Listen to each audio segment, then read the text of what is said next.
के बारे में पढ़ना शुरू करते हैं। तो खिलजी वंश का शासनकाल 1290 से लेकर 1320 ईस्वी तक का रहा था और पूरी दिल्ली सल्तनत में सबसे कम समय का शासनकाल खिलजी वंश का ही रहा था। केवल 30 सालों तक ही खिलजी वंश ने शासन किया था। तो दिल्ली सल्तनत में खिलजियों का शासनकाल सबसे कम समय तक था, केवल 30 वर्षों का। और खिलजी तुर्कों की 64 नस्लों में से एक थे। तो खिलजी भी तुर्क थे, लेकिन ये निम्न वर्ग के तुर्क थे। और खिलजी वंश की स्थापना कब हुई थी? तो 13 जून 1290 ईस्वी को जलालुद्दीन फिरोज खिलजी ने गुलाम वंश के आखिरी शासक क्यूमर्श की हत्या की थी और उसके बाद खिलजी वंश की स्थापना की थी। तो मैंने पिछली वीडियो में आपको गुलाम वंश के बारे में पढ़ाया था, तो वहाँ पर भी मैंने आपको बताया था कि गुलाम वंश के आखिरी शासक क्यूमर्श की हत्या किसने कर दी थी? जलालुद्दीन खिलजी ने, और उसके बाद खिलजी वंश की स्थापना हुई थी। तो देखिए, पहले हम देख लेते हैं कि खिलजी वंश के कौन कौन से प्रमुख शासक हैं। उसके बाद में मैं आपको बताऊंगा कि कौन सा याद करना है। तो देखिए, पूरे खिलजी वंश में से केवल आपको अलाउद्दीन खिलजी के बारे में पढ़ना है, क्योंकि एक तो इनका शासनकाल केवल 30 वर्षों तक ही रहा है खिलजी वंश का। उसमें से भी सबसे ज़्यादा जो लंबा शासनकाल रहा है वो अलाउद्दीन खिलजी का रहा है। और एग्जाम में भी ज़्यादातर अगर खिलजी वंश से प्रश्न बनेगा भी ना, तो 90% चांस है कि अलाउद्दीन खिलजी से ही पूछा जाए। इसीलिए मैंने भी इस वीडियो में अलाउद्दीन खिलजी के बारे में डिटेल में जो भी एग्जाम में प्रश्न बने हैं वो कवर किया है। तो आपको अलाउद्दीन खिलजी पर फोकस करना है, यहीं से प्रश्न बनते हैं। पर एक बार हम देख लेते हैं कि खिलजी वंश के संस्थापक कौन थे। तो जलालुद्दीन खिलजी, इनका शासनकाल 1290 ईस्वी से लेकर 1296 ईस्वी तक रहा है, यानी कि 6 वर्षों तक। उसके बाद अगला शासक बना अलाउद्दीन खिलजी। अलाउद्दीन खिलजी के बाद खिलजी वंश का अगला शासक बना शिहाबुद्दीन खिलजी, और शिहाबुद्दीन खिलजी के बाद अगला शासक बना कुतुबुद्दीन मुबारक खिलजी। इसे मुबारक शाह खिलजी भी कहते हैं। उसके बाद खिलजी वंश का आखिरी शासक था नसीरुद्दीन खुशवर शाह, जिसे खुसरो खां भी कहा जाता है, इसका अन्य नाम है। इसका शासनकाल केवल 15 अप्रैल से लेकर 27 अप्रैल, मतलब कि बहुत कम दिनों तक रहा था। उसके बाद खिलजी वंश खत्म हो जाता है और अगला वंश तुगलक वंश की शुरुआत हो जाती है। तो आज के इस वीडियो में हम केवल खिलजी वंश के बारे में पढ़ेंगे। नेक्स्ट वीडियो में मैं आपको तुगलक वंश के बारे में बताऊंगा। तो शुरू करते हैं हम जलालुद्दीन खिलजी से, क्योंकि इसी ने खिलजी वंश की स्थापना की थी। तो जलालुद्दीन खिलजी का शासनकाल 1290 ईस्वी से लेकर 1296 ईस्वी तक, यानी कि 6 वर्षों तक इसने दिल्ली सल्तनत पर शासन किया। तो इसका राज्यारोहण कब हुआ था, यानी कि कब ये राजा बना था? तो जलालुद्दीन खिलजी ने तत्कालीन शासक क्यूमर्श की हत्या करके 1290 ईस्वी में किलोखरी, कहाँ पर? किलोखरी में स्वयं को सुल्तान घोषित कर दिया था। और जलालुद्दीन फिरोज खिलजी ने 70 वर्ष की उम्र में, तो ये दिल्ली सल्तनत का सबसे उम्रदराज राजा था। 70 वर्ष की आयु में ये राजा बना था। 13 जून 1290 ईस्वी को दिल्ली की राजगद्दी इसने ग्रहण की थी। कब? 13 जून 1290 ईस्वी को। तो यहाँ से खिलजी वंश की शुरुआत होती है। सबसे पहला शासक बना जलालुद्दीन खिलजी, जो कि 70 वर्ष की आयु में दिल्ली सल्तनत का राजा बना। तो उसके बाद इसने अपनी राजधानी किसको बनाया था? तो जलालुद्दीन खिलजी का जो राज्य अभिषेक हुआ था, ये कैकुबार द्वारा बनाए गए किलोखरी के महल में हुआ था। तो कैकुबार कौन है? तो मैंने गुलाम वंश में आपको बताया था, कैकुबार ने किलोखरी महल बनवाया था। तो उसी किलोखरी महल में जलालुद्दीन खिलजी ने अपना राज्याभिषेक करवाया और वहीं पर अपनी राजधानी बनाया। किसे? किलोखरी को, याद रखिएगा। तो उसके बाद हम जलालुद्दीन खिलजी के समय जो कुछ प्रमुख घटनाएं हुई हैं ना, जो कि आपके लिए इंपॉर्टेंट है, वो एक बार देख लेते हैं। तो सबसे पहले मलिक छज्जू का विद्रोह। तो 1290 ईस्वी में हमने देखा कि जलालुद्दीन खिलजी शासक बना। तो 1290 ईस्वी में ही कड़ा का सूबेदार, जिसका नाम था मलिक छज्जू, इसने विद्रोह कर दिया। तो सुल्तान, तो इस समय सुल्तान कौन है? जलालुद्दीन खिलजी। तो सुल्तान ने इसके विद्रोह का दमन कर दिया, यानी कि इसके विद्रोह को दबा दिया। उसके बाद जो अगला महत्वपूर्ण घटना घटी वो अगले ही साल रणथंभौर अभियान। तो 1291 में सुल्तान, जहां भी सुल्तान आएगा ना, आप समझ लीजिएगा उस समय जो शासक बना उसी को सुल्तान कहा जा रहा है, यानी कि इस समय शासक कौन है? तो जलालुद्दीन खिलजी है। तो 1291 में सुल्तान ने रणथंभौर अभियान किया, लेकिन किले की सुदृढ़ता को देखकर अपना अभियान वापस ले लिया। और यहाँ का शासक कौन था रणथंभौर का उस समय? तो हमीर देव था, यानी कि उसने किले पर दुर्ग बनाया हुआ था जो कि अभेद था, जिसे जलालुद्दीन खिलजी भेद नहीं पाया, इसीलिए वहां से वापस चला गया। तो उस समय शासक कौन था रणथंभौर का? हमीर देव। उसके बाद मंगोलों का आक्रमण। तो 1292 ईस्वी में अब्दुल्ला खां के नेतृत्व में मंगोलों का आक्रमण हुआ, जिसमें मंगोल पराजित हो गए, मंगोल हार गए। तो उसके बाद अगली प्रमुख घटना है जो कि इसके शासनकाल में घटी थी, वो थी सिद्धि मौला को मृत्युदंड। तो सिद्धि मौला कौन थे? तो सिद्धि मौला एक सूफी संत थे और सुल्तान की हत्या के षड्यंत्र रचने की संभावना के कारण इसे मृत्युदंड दे दिया गया। तो जो सिद्दी मौला थे ये एक सूफी संत थे। तो जलालुद्दीन खिलजी को लगा कि ये मेरी हत्या का षड्यंत्र रच रहे हैं, इसीलिए इस संभावना के कारण जलालुद्दीन खिलजी ने सिद्दी मौला को मृत्यु दंड दे दिया था, याद रखिएगा। उसके बाद अगली प्रमुख घटना घटी देवगिरी अभियान।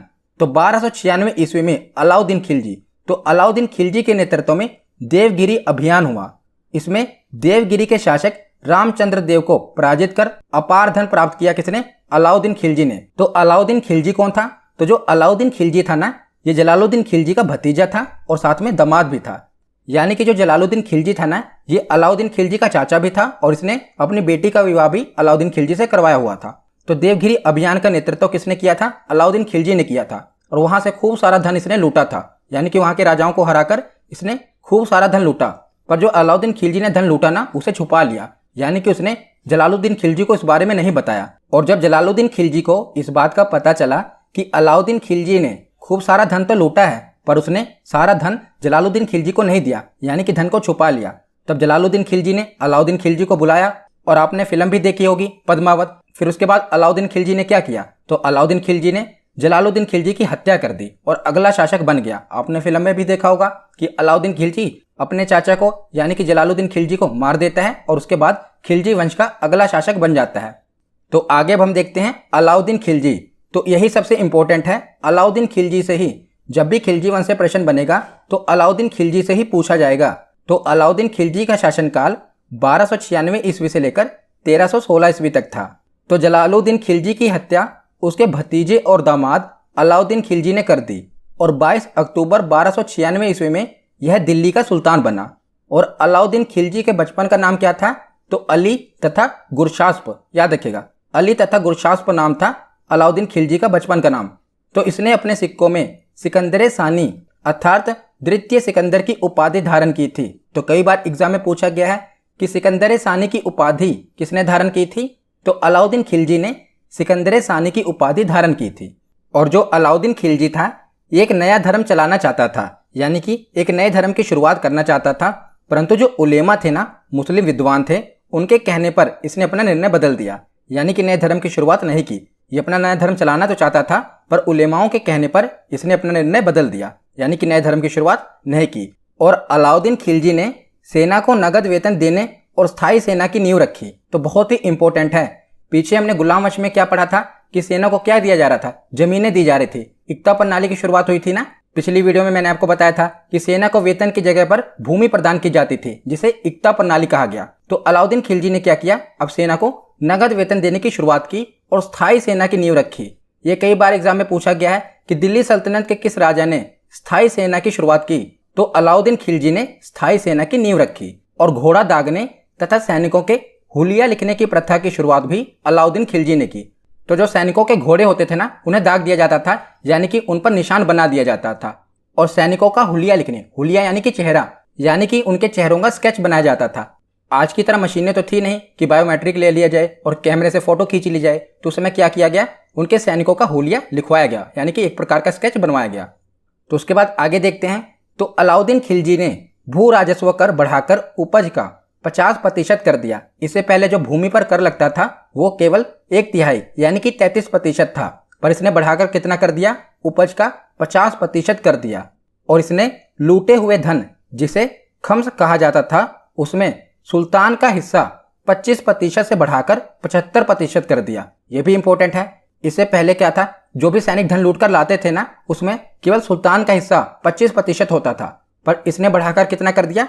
75% कर दिया। तो इसने भू राजस्व कर बढ़ाकर 50% कर दिया और जो सैनिकों द्वारा लूटा हुआ धन था उसमें सुल्तान का हिस्सा 75% तक कर दिया।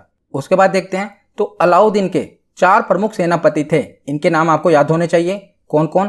पहले थे जफर खां, दूसरे थे नूर सतन खां, तीसरे उलुग खां और चौथे मलिक काफूर। तो मलिक काफूर तो आपने पद्मावत फिल्म देखी होगी, तो उसमें देखा था ना मलिक काफूर। तो ये अलाउद्दीन के 4 प्रमुख सेनापति थे। तो अलाउद्दीन खिलजी ने मलिक काफूर को गुजरात में 1000 दिनार में खरीदा था, इसीलिए मलिक काफूर को 1000 दिनारी भी कहा गया। ये भी कई बार एग्जाम में पूछा गया है कि 1000 दिनारी से किस सेनापति को संबोधित किया गया?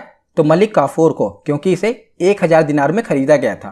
तो अलाउद्दीन खिलजी के समय कई बार मंगोल आक्रमण हुए थे और सबसे ज़्यादा बार मंगोल आक्रमण अलाउद्दीन खिलजी के ही समय हुए थे दिल्ली सल्तनत में। तो ये भी एग्जाम में पूछा गया है कि दिल्ली सल्तनत में सबसे अधिक बार मंगोल आक्रमण किसके समय हुए थे, तो अलाउद्दीन खिलजी के समय हुए थे। तो जितने भी प्रमुख मंगोल आक्रमण हैं वो हम देख लेते हैं। तो सबसे पहले 1297 ईस्वी में कादर खां जो कि मंगोल आक्रमणकारी था, उसने अलाउद्दीन खिलजी पर आक्रमण किया। तो अलाउद्दीन खिलजी की तरफ से सेनापति कौन था, तो उसका नाम था उलुग खां। मैंने पीछे आपको बताया था ना 4 प्रमुख सेनापति थे, तो उस समय सेना का नेतृत्व किसने किया था, उलुग खां ने। तो उलुग खां के नेतृत्व में सेना ने किसे पराजित कर दिया, कादर खां को पराजित कर दिया। उसके बाद 1299 ईस्वी में दूसरा मंगोल आक्रमणकारी जिसका नाम था सल्दी, इसने भी अलाउद्दीन खिलजी पर आक्रमण किया। तो उस समय सेना का नेतृत्व किया जफर खां ने। तो जफर खां के नेतृत्व में सेना ने किसे पराजित कर दिया, सल्दी को पराजित कर दिया। तीसरी बार 1299 ईस्वी में फिर से कुतलुक ख्वाजा ने, यह भी मंगोल आक्रमणकारी था, इसने भी अलाउद्दीन खिलजी पर आक्रमण कर दिया। और उस समय भी जफर खां ने ही सेना का नेतृत्व किया और किसे, कुतलुक ख्वाजा को पराजित कर दिया। पर एक बार जरूर याद रखिएगा कि इस युद्ध में जो ये जफर खां है ये जीत तो जाता है पर ये मारा जाता है। इसीलिए एग्जाम में पूछा गया है कि अलाउद्दीन खिलजी का कौन सा सेनापति मंगोल आक्रमण में मारा गया, तो उसका नाम था जफर खां, याद रखिएगा। तो उसके बाद अगला मंगोल आक्रमण 1303 ईस्वी में हुआ, किसके नेतृत्व में, तरगी बेग के नेतृत्व में हुआ। और फिर से अलाउद्दीन खिलजी की सेना ने तरगी बेग को पराजित कर दिया। उसके बाद 1305 ईस्वी में 3 मंगोल आक्रमणकारी आए, अली बेग, तरतक और तीसरा था तरगी बेग। इन तीनों को ही अलाउद्दीन खिलजी के सेनापति मलिक काफूर ने पराजित कर दिया, याद रखिएगा। उसके बाद 1306 ईस्वी में आखिरी मंगोल आक्रमणकारी आता है कुबक, और इसे भी मलिक काफूर ने पराजित कर दिया। तो ये आपको याद होना चाहिए। इसमें से सबसे ज्यादा इंपॉर्टेंट था जो जफर खां युद्ध में मारा जाता है ना, एग्जाम में यही पूछा गया है कि अलाउद्दीन खिलजी का कौन सा सेनापति मंगोल आक्रमणकारी द्वारा मारा जाता है, तो उसका नाम था जफर खां। ये आपको याद होना चाहिए। उसके बाद देखते हैं तो अलाउद्दीन खिलजी के शासनकाल में कुछ विद्रोह हुए। तो 1301 ईस्वी में इसके विरुद्ध 3 विद्रोह हुए, किसको हटाना चाहते थे। तो किसने किसने विद्रोह किया था, पहला था अकत खां का विद्रोह, दूसरा था उमर खां एवं मंगू का विद्रोह, और तीसरा था हाजी मौला का विद्रोह।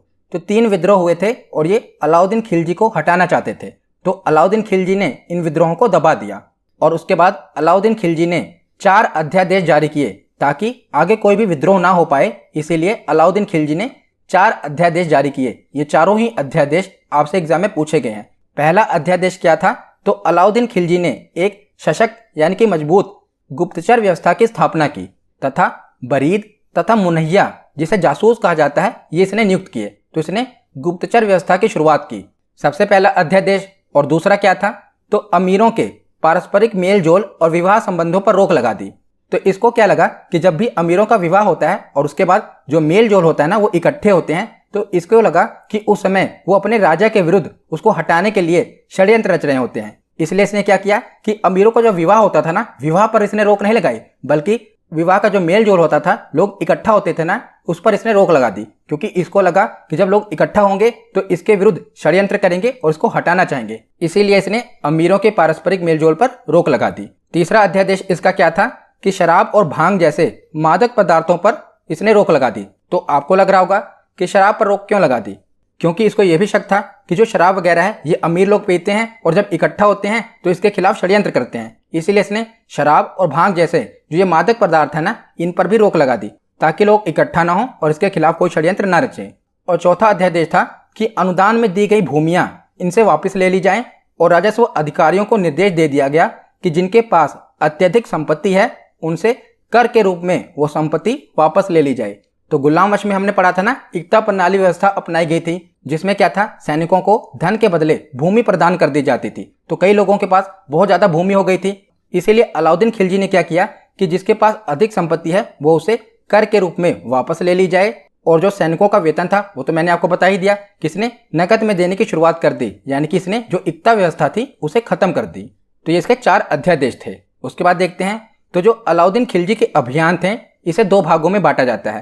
पहला उत्तर भारत का अभियान और दूसरा दक्षिण भारत का अभियान। तो उत्तर भारत के अभियान में अलाउद्दीन खिलजी ने उत्तर भारत के कई राज्यों को जीत लिया था तथा जीते हुए राज्यों को अपने साम्राज्य में मिला लिया था। जबकि जो इसका दक्षिण वाला अभियान था उसमें इसने राज्यों को जीतकर भी अपने साम्राज्य में मिलाने की बजाय अपनी अधीनता स्वीकार करवाकर अपने अधीन शासन करने का अधिकार दे दिया। तो उत्तर भारत में जो भी इसने युद्ध किए उनके साम्राज्य को तो इसने मिला लिया, पर जो दक्षिण भारत में इसने युद्ध किए ना उनके साम्राज्य को इसने अपने में मिलाया नहीं, बल्कि उनको अपने अधीन कर लिया। यानी कि इसने कहा कि शासन तो तुम ही करो, वहां के राजा ही करे, पर उन्हें इसके बदले में इसे धन देना पड़ेगा, यानी कि लगान देना पड़ेगा। तो इसने वहां पर क्या किया कि उन्हें अपने अधीन शासन करने का अधिकार दे दिया। वहां से ये धन लेगा पर शासन वो करेंगे। पर उत्तर भारत में इसने क्या किया था, उत्तर भारत में जिस भी राज्य को इसने जीता था उसे अपने साम्राज्य में ही मिला लिया था, यानी कि वहां पर इसका पूरा कंट्रोल था। पर दक्षिण भारत में इसने अपने साम्राज्य में नहीं मिलाया, बल्कि जो वहां के राजा थे उन्हें अपने अधीन शासन करने का अधिकार दे दिया। वो शासन करेंगे पर उसके बदले में इसे कर देंगे, यानी कि पैसा देंगे। तो सबसे पहले हम देखते हैं जो अलाउद्दीन खिलजी के उत्तर भारत के अभियान है ना, उन्हें हम देख लेते हैं, जिसे इसने जीतकर अपने साम्राज्य में मिला लिया। तो सबसे पहले इसने गुजरात पर विजय की 1299 ईस्वी में। तो इस समय यहाँ का शासक कर्ण बघेला था और 1299 में गुजरात अभियान हुआ और कर्ण बेला बिना युद्ध किए ही भाग गया। जब उसे पता चला कि अलाउद्दीन खिलजी ने उस पर आक्रमण किया ना, तो उसने बिना युद्ध किए ही वो भाग गया और देवगिरी में रामचंद्र देव की शरण में चला गया। और इस तरह गुजरात को दिल्ली सल्तनत में मिला लिया गया, क्योंकि वहां का राजा तो भाग गया, वो दूसरे की शरण में चला गया। तो अलाउद्दीन खिलजी ने गुजरात को दिल्ली सल्तनत में मिला लिया। तो उसके बाद अगले ही वर्ष इसने रणथंभौर पर चढ़ाई कर दी। तो इस समय यहाँ का शासक हमीर देव था। कौन था? हमीर देव। तो 1300 ईस्वी में रणथंभौर अभियान हुआ और हमीर देव के मंत्री रणमल के विश्वासघात के कारण जो हमीर देव था ये हार गया, क्योंकि इसके मंत्री रणमल ने विश्वासघात कर दिया। तो 1301 ईस्वी में अलाउद्दीन खिलजी ने भी इस किले को जीत लिया और रणथंभौर को भी अपने साम्राज्य में मिला लिया। उसके बाद 1303 ईस्वी में चित्तौड़ विजय, ये आपने फिल्म में देखा होगा चित्तौड़ के बारे में, तो इसने चित्तौड़ पर भी विजय हासिल कर ली। तो 1303 ईस्वी में जो चित्तौड़ अभियान था ये अलाउद्दीन ने रानी पद्मावती के लिए किया था और यहाँ के राजा रतन सिंह को इसने पराजित कर दिया। किंतु रानी पद्मावती ने चित्तौड़ की महिलाओं के साथ जौहर कर लिया। तो पद्मावत फिल्म में आपने देखा होगा ना कि रानी पद्मावती बाकी महिलाओं के साथ आग में समा जाती हैं, यानी कि जौहर कर लेती हैं। तो चित्तौड़ विजय उसको मिली 1303 ईस्वी में अलाउद्दीन खिलजी को। उसके बाद 1305 ईस्वी में इसने मालवा पर विजय प्राप्त की। तो इस समय यहाँ का शासक कौन था? महलक देव था।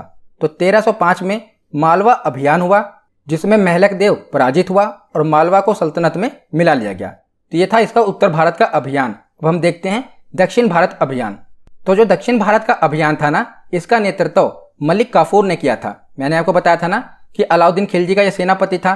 तो दक्षिण भारत के अभियान का नेतृत्व किसने किया था? मलिक काफूर ने किया था। तो यहाँ पर इसका उद्देश्य क्या था? तो यहाँ पर उद्देश्य ये नहीं था कि साम्राज्य में मिला लिया जाए, बल्कि दक्षिण भारत के अभियान का यह उद्देश्य था कि वहां से जितना हो सके धन को लूटकर लाया जाए। तो दक्षिण भारत अभियान का नेतृत्व मलिक काफूर ने किया और सबसे पहले देवगिरी पर इसने चढ़ाई की 1307 ईस्वी में। तो इस समय देवगिरी का शासक रामचंद्र देव था। तो 1307 में मलिक काफूर ने देवगिरी पर आक्रमण किया और रामचंद्र देव को पराजित करके उसे परिवार सहित दिल्ली भेज दिया गया। और रामचंद्र देव यहाँ पर 6 महीने तक रहा और अपनी एक पुत्री का विवाह इसने अलाउद्दीन खिलजी से करा दिया। उसके बाद अलाउद्दीन खिलजी ने इसे 1 लाख स्वर्ण मुद्राएं दी और राय राया की उपाधि प्रदान की। ये इंपॉर्टेंट है। तो अलाउद्दीन खिलजी के द्वारा राय राया की उपाधि किसे प्रदान की गई? देवगिरी के शासक रामचंद्र देव को प्रदान की गई। इसने अपनी बेटी का विवाह अलाउद्दीन खिलजी से करवा दिया था और अलाउद्दीन खिलजी ने इसे 1 लाख स्वर्ण मुद्राएं दी थी और राय राय की उपाधि प्रदान की थी। उसके बाद मलिक काफूर का अगला अभियान तेलंगाना अभियान था, जो कि 1309 से लेकर 1310 ईस्वी के दौरान था। तो इस समय तेलंगाना का शासक कौन था? प्रताप रुद्रदेव द्वितीय था और इसकी राजधानी वारंगल थी। और यह युद्ध में पराजित होने के बाद प्रताप रुद्रदेव द्वितीय ने बहुत सारा उपहार सुल्तान को दिया और उसकी अधीनता स्वीकार कर ली। यानी कि इसने खूब सारा उपहार किसे दिया? अलाउद्दीन खिलजी को दिया और उसकी अधीनता भी स्वीकार कर ली। उसके बाद अगला अभियान था होयसल राज्य का आक्रमण। ये 1311 ईस्वी में किया गया। तो इस समय यहाँ का शासक कौन था? बल्लाल देव द्वितीय था और इसकी राजधानी थी द्वार समुद्र और इसने भी सुल्तान की अधीनता स्वीकार कर ली थी। क्योंकि दक्षिण भारत का जो अभियान था उसमें अलाउद्दीन खिलजी का उद्देश्य क्या था कि वो जो दक्षिण भारत के राजा हैं उनको अपनी अधीनता स्वीकार करा ले और उनसे खूब सारा धन लूटे, बदले में उनसे लगान ले। शासन तो वहां का राजा ही करे पर बदले में उनसे लगान ले। तो होयसल राज्य का राजा भी बल्लाल देव तृतीय हार गया और उसने भी अधीनता स्वीकार कर ली। उसके बाद इसका आखिरी जो दक्षिण भारत अभियान था ये पांड्य राज्य पर आक्रमण था, जो कि 1311 ईस्वी के दौरान किया गया। तो इस समय यहाँ का शासक वीर पांड्य था। इसकी राजधानी मदुरा थी। और 1311 में मलिक काफूर ने मदुरा पर आक्रमण किया, लेकिन वीर पांड्य इसके हाथ नहीं लगा और यहाँ पर इसने भीषण लूटपाट किया। किसने? मलिक काफूर ने भीषण लूटपाट की। और दक्षिण का यही एक राजा था जिसने अलाउद्दीन खिलजी की अधीनता स्वीकार नहीं की थी। मतलब कि वो मलिक काफूर के हाथ नहीं लगा और उसने अलाउद्दीन खिलजी की अधीनता स्वीकार नहीं की, परंतु मलिक काफूर ने वहां पर भीषण लूटपाट की थी। मतलब कि उसमें पांड्य राज्य को इसने खूब लूटा था, परंतु यह दक्षिण भारत का इकलौता राज्य था जिसने अलाउद्दीन खिलजी की अधीनता स्वीकार नहीं की थी। तो ये अलाउद्दीन खिलजी के कुछ प्रमुख अभियान थे। तो उसके बाद हम देखते हैं खिलजी की बाजार नियंत्रण नीति। ये भी काफी इंपॉर्टेंट है। तो अलाउद्दीन खिलजी ने बाजार नियंत्रण नीति क्यों लागू की थी? तो इस संदर्भ में बर्नी उल्लेख करता है, बर्नी एक इतिहासकार, इसने उल्लेख किया है कि बाजार नियंत्रण नीति सेना की सुविधा के लिए लागू की गई थी। तो मैंने आपको बताया था कि जो इसकी सेना थी उसको जो ये वेतन देता था नकद में देता था। तो अलाउद्दीन खिलजी ये चाहता था कि महंगाई बढ़े ना, क्योंकि अगर महंगाई बढ़ेगी तो इसको सेना के ऊपर अधिक खर्चा करना पड़ेगा, उन्हें वेतन अधिक देना पड़ेगा। तो अलाउद्दीन खिलजी क्या चाहता था कि महंगाई बढ़े ना, इसीलिए ये बाजार नियंत्रण नीति लेकर आया कि जो मार्केट में प्राइस है ना उसे कंट्रोल किया जा सके ताकि महंगाई बढ़े ना। तो देखिए जो इसकी बाजार नियंत्रण नीति थी ये 2 सिद्धांतों पर आधारित थी। पहला, उत्पादन लागत के आधार पर वस्तुओं का मूल्य निर्धारण करना, यानी कि जितनी वस्तु पर लागत लग रही है ना उसके हिसाब से उसका मूल्य निर्धारण करना। और दूसरा, बाजार में आम जरूरत की वस्तुओं की कमी ना हो जाए, यानी कि कोई उसका भंडारण ना कर ले, उसकी कमी ना हो जाए। इसीलिए इसने बाजार की नियंत्रण नीति लागू की, क्योंकि अगर दोनों में से कुछ भी हो जाएगा तो महंगाई बढ़ जाएगी। यानी कि अगर उत्पादन लागत के आधार से जो वस्तुओं का मूल्य है काफी ज्यादा निर्धारित कर दिया जाए तब भी महंगाई बढ़ जाएगी, और दूसरा, अगर आम जरूरत की वस्तुओं की कमी हो जाए तब भी महंगाई बढ़ जाएगी। इसीलिए इसकी जो बाजार नियंत्रण नीति थी ये 2 सिद्धांतों पर आधारित थी। तो इसने कौन से कदम उठाए थे? तो देखिए, तो इसने 4 प्रकार के बाजार गठित किए थे। तो पहला है मंडी। तो यह अनाज का बाजार था और इससे संबंधित 8 जाब्ता यानी कि 8 कानून बनाए गए थे मंडी से संबंधित। तो पहला कानून सर्वाधिक महत्वपूर्ण था, जिसके अंतर्गत सभी प्रकार के अनाजों का मूल्य निर्धारित था, यानी कि पहले से ही तय था कि कौन सा अनाज कितने पर बिकेगा। और अनाज बाजार के नियंत्रण करने के लिए सुल्तान ने शहनाई मंडी की नियुक्ति की थी और जमाखोरों को कठोर दंड देने की व्यवस्था की थी। तो इसने किसको नियुक्त किया था? शहनाई मंडी, यानी कि इसने अपने सेना में से एक पोस्ट बना दी शहनाई मंडी, जो ये देखेंगे कि मंडी में जो इसने कानून बनाए हैं वो पूरी तरह से लागू हो रहे हैं कि नहीं। तो इसीलिए इसने शहनाई मंडी की नियुक्ति कर दी, जो देखेंगे कि बाजार में जमाखोरी तो नहीं हो रही और जो मूल्य निर्धारित किया गया है उसी मूल्य पर बिक्री हो रही है कि नहीं। उसके बाद दूसरा इसका कदम था सराय अदल, जिसे कहा गया न्याय का स्थान। इससे संबंधित 5 अधिनियम थे। यह एक तरह की सरकारी सहायता प्राप्त बाजार था। इसमें विभिन्न प्रकार के कपड़े, मेवे, जड़ी बूटियां, घी, चीनी आदि बिकता था। कहाँ पर? सराय अदल में। और तीसरा इसका स्टेप था घोड़ों, दासों एवं मवेशियों का बाजार। तो इससे संबंधित सामान्य नियम थे। पहला नियम क्या था कि किस्म के अनुसार मूल्य नियंत्रण करना है, यानी कि जिस प्रकार से पशु की नस्ल है उस प्रकार से उसका मूल्य निर्धारित होगा। और दूसरा नियम था कि दलालों पर कठोर नियंत्रण था, यानी कि कोई ब्रोकर बीच में नहीं होगा, इस पर कठोर नियंत्रण था। और चौथा इसका स्टेप था सामान्य बाजार, यानी कि इस बाजार में आम जरूरत की वस्तुएं बिकती थी, जैसे सब्जी, मिट्टी के बर्तन आदि, और इनका मूल्य भी उत्पादन मूल्य पर ही आधारित किया गया था। और इसमें यह भी देखा जाता था कि अगर मापतोल हो रही है तो उसमें कोई कमी ना की जाए, यानी कि मान लीजिए अगर किसी को 1 किलो वस्तु देनी है तो उसमें कोई कमी ना की जाए। तो अलाउद्दीन खिलजी का ये आदेश था कि अगर कोई व्यक्ति जो बिक्री कर रहा है, यानी कि वस्तु को बेच रहा है, वो मापतोल में कमी करता है, मान लीजिए 1 किलो वस्तु देनी है और वो 900 ग्राम दे रहा है, तो जितनी वो वस्तु कम तोल रहा है ना, तो सैनिकों को ये आदेश था जितनी वो वस्तुओं में कमी कर रहा है उतना मांस उसके शरीर से निकाल लिया जाए। यानी कि अगर कोई 100 ग्राम चीज को कम तोल रहा है तो 100 ग्राम उसके शरीर से मांस निकाल लिया जाए। मतलब कि इसने बहुत ही कठोर नियम बनाए हुए थे ताकि पूरा इसका कंट्रोल रहे मार्केट पर। जो ये वस्तु जितने मूल्य पर निर्धारित करे उतने की वस्तु बिके और जमाखोरी ना हो, ताकि बाजार पर नियंत्रण रहे और माप तोल पर जरा से भी कमी ना हो। तो इस प्रकार अलाउद्दीन खिलजी बाजार की नियंत्रण की नीति लेकर आया था, आपको याद रखना है। तो उसके बाद हम अलाउद्दीन खिलजी के कुछ निर्माण कार्य देख लेते हैं। तो अलाई दरवाजा इसी ने दिल्ली में बनवाया था। अलाई दरवाजा क्या है? तो ये आप कुतुब मीनार देख रहे हैं ना, तो ये कुतुब मीनार का प्रवेश द्वार है जो इसने बनवाया था, जिसे अलाई दरवाजा कहा गया। ये दिल्ली में है। दूसरा इसने सीरी का किला बनवाया, ये भी दिल्ली में है। तीसरा हजार खंबा महल भी अलाउद्दीन खिलजी ने बनवाया था। तो अलाई दरवाजा, सीरी का किला और हजार खंबा महल, इसका निर्माण अलाउद्दीन खिलजी ने करवाया था। तो उसके बाद अलाउद्दीन खिलजी की मृत्यु के बाद मलिक काफूर ने उसके 6 वर्षीय पुत्र शिहाबुद्दीन खिलजी को सुल्तान बना दिया था। तो जब अलाउद्दीन खिलजी की मृत्यु हो जाती है ना, तो जो मलिक काफूर था, अलाउद्दीन खिलजी के और भी बड़े बेटे थे, पर जो मलिक काफूर होता है ना, वो सबसे छोटे बेटे 6 वर्ष के बेटे को राजा बना देता है, ताकि वो नाम मात्र का तो राजा बना दे पर पूरा कंट्रोल किसका रहे, मलिक काफूर का रहे। इसीलिए वो सबसे छोटे बेटे जो केवल 6 वर्ष का था, शिहाबुद्दीन खिलजी, उसे सुल्तान बना देता है और खुद उसका प्रतिशासक बन जाता है। तो लगभग 35 दिन के शासन के बाद अलाउद्दीन खिलजी का तीसरा बेटा मुबारक शाह खिलजी ये मलिक काफूर की हत्या कर देता है और शिहाबुद्दीन जो उसका भाई होता है ना, उसको बंदी बनाकर उसकी भी हत्या करवा देता है और खुद दिल्ली सल्तनत का अगला शासक बन जाता है। तो अब हम मुबारक शाह खिलजी के बारे में पढ़ लेते हैं। इसका शासनकाल 1316 ईस्वी से लेकर 1320 ईस्वी तक रहा था। तो मुबारक शाह खिलजी ने खलीफा के पद को मान्यता नहीं दी थी। तो मैंने आपको पिछली वीडियो में खलीफा के बारे में बताया था, जो कि मुसलमानों के धार्मिक गुरु थे और जब भी कोई सुल्तान बनता था ना, तो खलीफा से आज्ञा लेनी पड़ती थी, तभी वो सुल्तान की उपाधि धारण कर पाता था। पर मुबारक शाह खिलजी ने क्या किया, इसने खलीफा के पद को मान्यता नहीं दी और कहा कि मैं ही खलीफा हूं, यानी कि इसने स्वयं को ही खलीफा घोषित कर दिया। तो यह एग्जाम में कई बार पूछा गया है कि दिल्ली सल्तनत के किस राजा ने खुद को ही खलीफा घोषित कर लिया था। तो इसका नाम था मुबारक शाह खिलजी। इसने स्वयं को ही खलीफा घोषित कर लिया था और जो इसका मानसिक संतुलन था ना मुबारक शाह खिलजी का, वो सही नहीं था।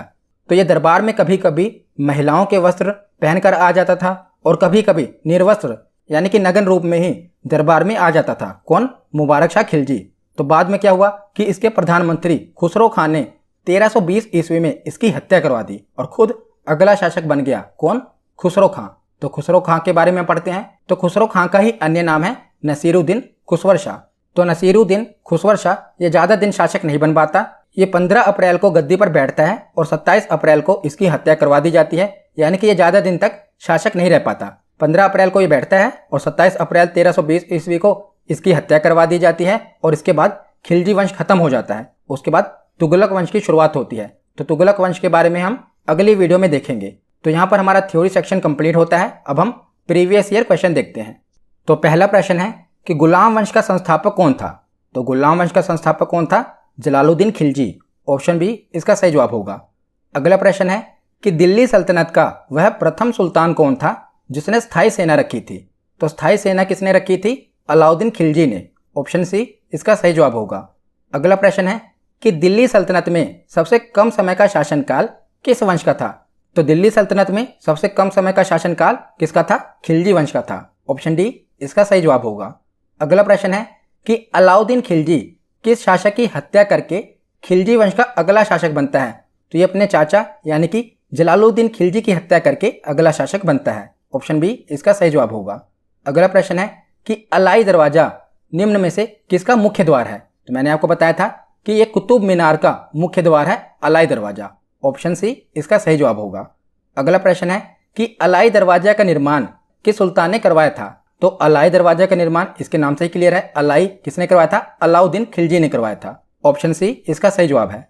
तो अगला प्रश्न है कि अलाउद्दीन खिलजी के प्रसिद्ध सेनापतियों में से किसकी मंगोलों के विरुद्ध लड़ते हुए मृत्यु हो गई थी। तो मैंने आपको बताया था कि जफर खां की मंगोलों के विरुद्ध लड़ते हुए मृत्यु हो गई थी। ऑप्शन ए इसका सही जवाब है। अगला प्रश्न है कि कौन सा सुल्तान नया धर्म चलाना चाहता था किंतु उलेमाओं ने विरोध किया। तो इसका सही जवाब है अलाउद्दीन खिलजी। ऑप्शन बी इसका सही जवाब है। तो अगला प्रश्न है कि निम्नलिखित में से किसने अपने आप को खलीफा घोषित किया था। तो अपने ही आप को खलीफा किसने घोषित किया था? मुबारक शाह खिलजी ने। ऑप्शन ए इसका सही जवाब है।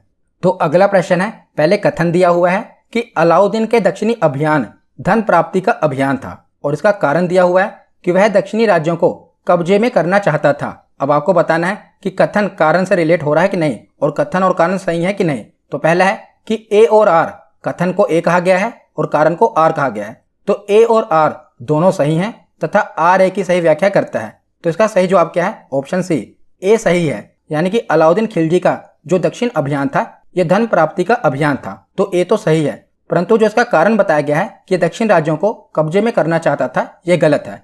ये उनको कब्जे में नहीं करना चाहता था। अगर उत्तर भारत की बात होती तो ये सही होता, क्योंकि जो ये उत्तर भारत था इसको ये अपने कब्जे में करना चाहता था, अपने साम्राज्य में मिलाना चाहता था, परंतु ये दक्षिण भारत से केवल धन लूटना चाहता था। तो ऑप्शन सी इसका सही जवाब है।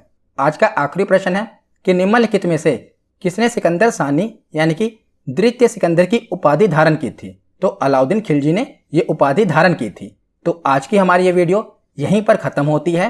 कैसी लगी ये वीडियो कमेंट सेक्शन में ज़रूर बताना। धन्यवाद।